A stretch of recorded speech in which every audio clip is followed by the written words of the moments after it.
Assalamualaikum warahmatullahi wabarakatuh. Magluluto tayo ng pansit. Lagyan natin lahat yan kasi mabilisan ito.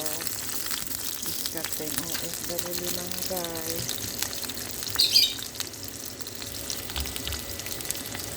Yan ang mga guys, medyo nag-iba yung kulay ng ating sibuyas. Nilagay ko rin yung bawang at saka loya. Hindi, nilalagay ko yung pinagad ko sa seasoning na manok.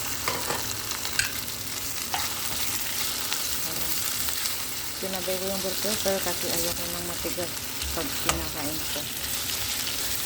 Yan mga guys, nilagay ko din ang ating carrot. May nalalaman pa akong pa-style. Diba? Nilagyan ko din siya ng konting tubig para malut. Takpan mo muna natin para maano yung lasa niya. Nagpakulo ako dyan mga guys na mainit na tubig.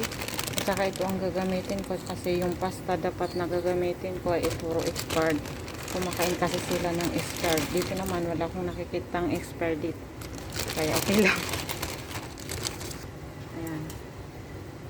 Dito naman maglalagay tayo ng soy sauce para mangitim. Kasi yun naman dapat, diba? Ating haluin.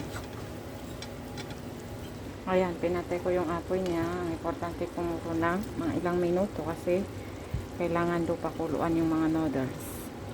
Ayan, lalagyan ko siya ng kunting oyster sauce para mas masarap. Tinanggal ko yung tubig, ayan, ilalagay ko. Di ba rin lumaki?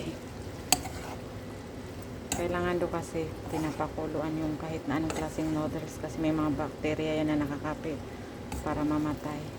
Para hindi natin makain. Ayan. Ito na. May bihon na ako. Pansit.